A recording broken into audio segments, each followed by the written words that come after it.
So excited to be here this morning at AfroCannes with Deborah Riley Draper. And I want to jump right into it because Variety has called you, one of the top 10 documakers to look out for. And that's doesn't come easy, and you've done, from James Brown's story, you've put Black Wall Street on screen. You've done the fashion industry.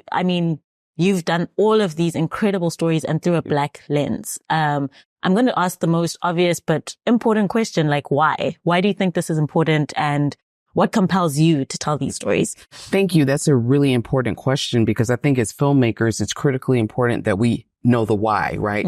For me, being able to create stories that the next generations can refer to and have as a reference and understand who they are, where they came from, and find stories that often are not included in the history books. Yep. Especially right now when the history of Black and Brown people are being removed and rendered invisible. It's important that we have a record of what's happened in the past so we can have a sustainable future and to understand what was done. So like the legacy of Black Wall Street, all of these incredible African-American millionaires in the 1920s that were massacred, their fortunes lost, the generational wealth gone. These are important stories to know and to understand so that we can build a bigger, stronger future, but also know the past so we don't repeat it. That is I feel like, again, it's way too early in the morning for that is such a powerful, powerful, powerful statement.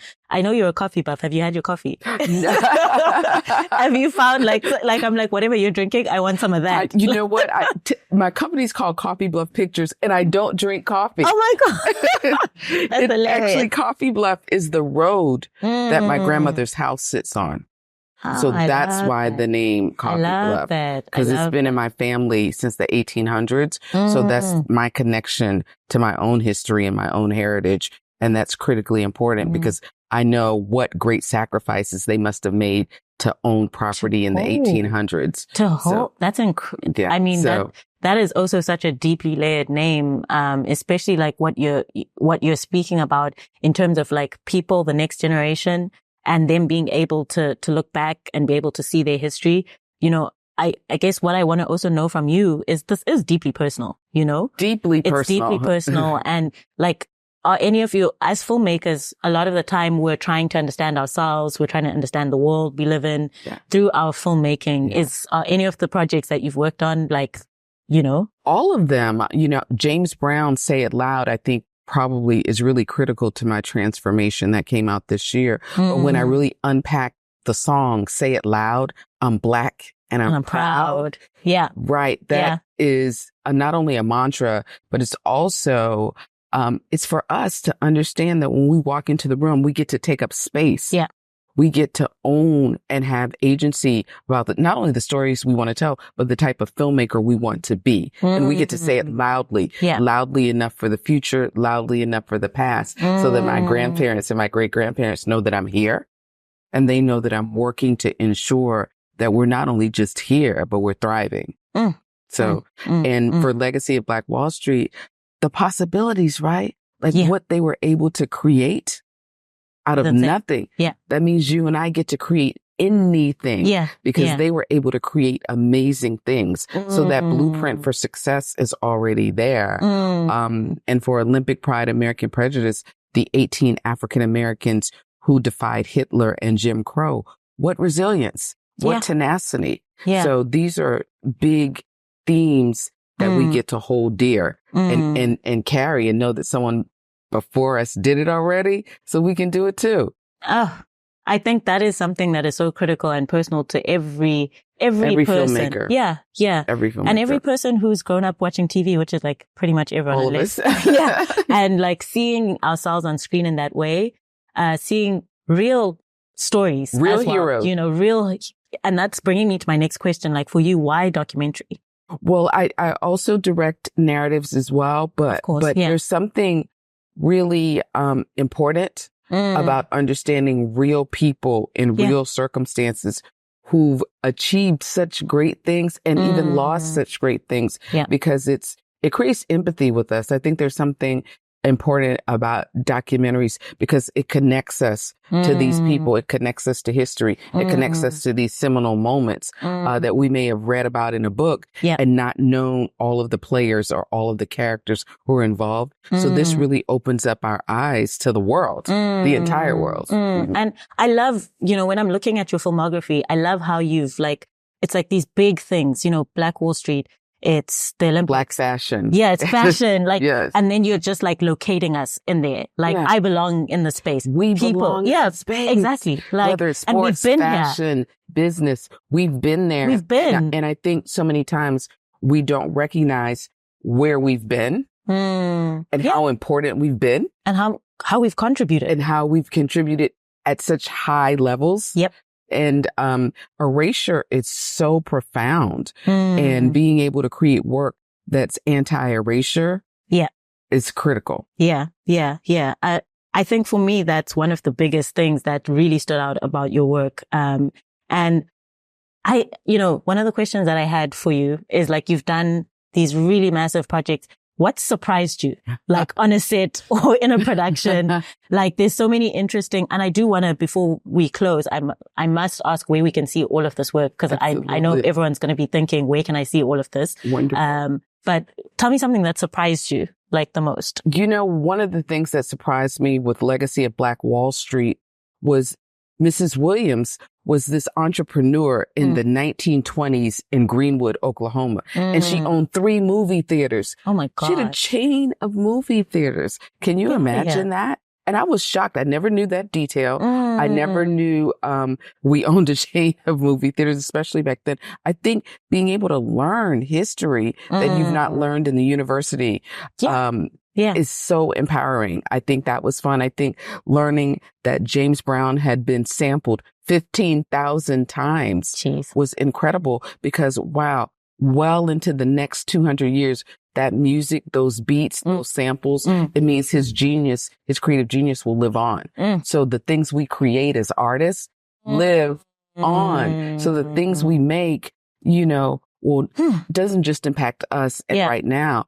It'll impact 100 years from now, as long as we make sure they're still available for people to see. Of course. Yes. That is so profound. That is so profound. And I think for any filmmaker, it's a difficult journey, but knowing something like that to say your creative genius, what you put out in the world can literally have an impact for the next coming 100 years makes it worth it.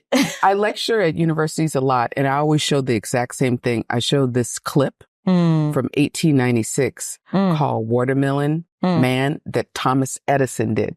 So his film is 1896 with 2024. So his work is still being seen. So my hope and prayer is that my work 100 years from now, someone will learn that 200 years earlier, the legacy of Black Wall Street existed. And that we won't lose the stories of those incredible people.